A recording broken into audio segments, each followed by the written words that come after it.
आप देख रहे हैं एक्सपोज टुडे न्यूज। आइए रुक करते हैं खबरों की ओर। चुनावी वर्ष में पीएम मोदी और केंद्र सरकार की महत्वाकांक्षी आयुष्मान भारत योजना को पलीतल लग रहा है। आयुष्मान भारत योजना के तहत मरीजों का उपचार करने वाले अस्पताल संचालकों ने समय पर भुगतान नहीं होने से सरकार के खिलाफ मोर्चा खोल दिया है। 3 से 15 महीने तक का भुगतान रुके होने से निजी अस्पताल संचालकों के सामने आर्थिक संकट गहरा गया है, जिससे उन्हें अस्पताल के संचालन में काफी बाधाएं आ रही हैं। United private hospitals directors association ने 15 अप्रैल से आयुष्मान भारत योजना के तहत इलाज नहीं करने का ऐलान किया है। आयुष्मान ने इलाज नहीं करने की घोषणा करने के बाद एसोसिएशन के पदाधिकारियों ने बड़ी संख्या में राजधानी स्थित आयुष्मान भारत के दफ्तर पहुंचकर अपनी मांगों के संबंध में ज्ञापन सौंपकर जल्द मांगों का निराकरण की मांग की। पदाधिकारियों ने सरकार को अल्टीमेटम दिया कि अगर 15 अप्रैल पूर्व तक उनका भुगतान नहीं होता है तो वह शाम 5 बजे के बाद आयुष्मान से इलाज बंद कर देंगे, जिससे मरीजों को खासी परेशानियों का सामना करना पड़ेगा। भोपाल के विभिन्न निजी अस्पताल के पदाधिकारियों ने हाथों में तख्तियां लेकर इस दौरान शांतिपूर्ण प्रदर्शन किया। इस प्रदर्शन में नर्सिंग स्टाफ के साथ महिला चिकित्सक भी शामिल हुई।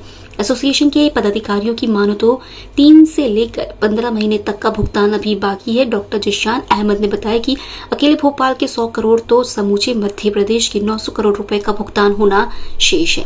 भुगतान नहीं होने से अस्पताल के सामने आर्थिक संकट गहराता जा रहा है, जिससे आगे सेवाएं देना संभव नहीं है। डॉक्टर जिशान अहमद ने साफ कर दिया है कि सरकार 31 मार्च तक पेमेंट सेटलमेंट नहीं करती है तो वह न्यायालय की शरण में जाएंगे। गौरतलब है कि भुगतान नहीं होने से आर्थिक संकट झेल रहे रीवा जिले के सभी निजी चिकित्सालयों ने 10 अप्रैल से ही आयुष्मान योजना के तहत इलाज करना बंद कर दिया है। देने आए हैं यहाँ पर 15 तारीख से हड़ताल कर रहे हैं। ज्ञापन के पीछे मूल उद्देश्य हमारा यह है कि हम जो पिछले 15 महीने से आंशिक और लगभग 8 महीने से पूर्णकालिक जो भुगतान हम लोगों का रुका है, उसकी वजह से हम लोगों की आर्थिक स्थिति बहुत छिन्न भिन्न सी हो गई है।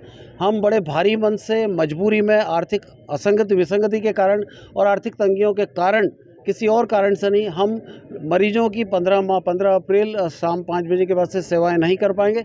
इसकी हमें बहुत ज़्यादा तकलीफ़ है, लेकिन इस तकलीफ़ के लिए कहीं न कहीं हमारा आर्थिक संकट जिम्मेदार है। उसके लिए हमारा मन या हमारी आत्मा कतई जिम्मेदार नहीं है। और जो नियम जो पेमेंट में भुगतान में विलम्ब हो रहा है, उसकी वजह से हम लोगों को निर्णय लेना पड़ रहा है, जो हमने मन से नहीं मजबूरी में लिया है।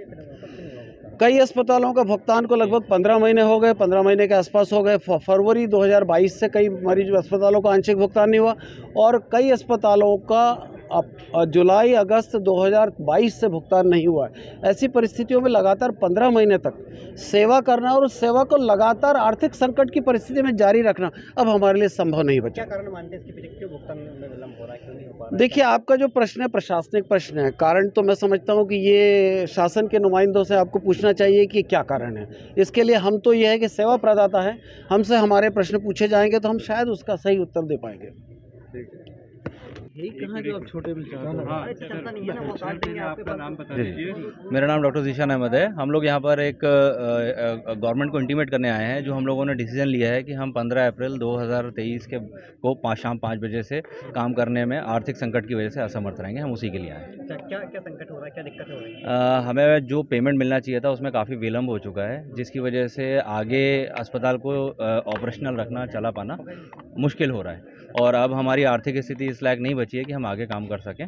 हम उसी के लिए गवर्नमेंट को इंटीमेट करने आए हैं। कितना पेमेंट होगा लगभग बाकी और कितने अस्पताल है? भोपाल का जैसा सर ने बताया 100 करोड़ के आसपास है और पूरे मध्य प्रदेश का 600 to 1000 करोड़ के आसपास पूरे है। एमपी का अस्पताल आपके साथ नहीं है, आप जो स्ट्राइक करने जा रहे हैं? जो हमारी यूनियन है, हमारे लोग हमारे साथ हैं।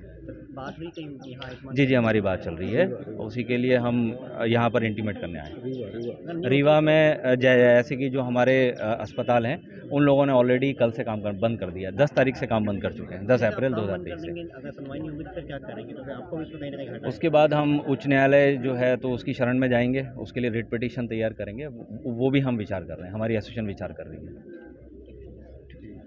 फिलहाल खबरों में बस इतना ही। बने रहिए एक्सपोज टुडे न्यूज के साथ।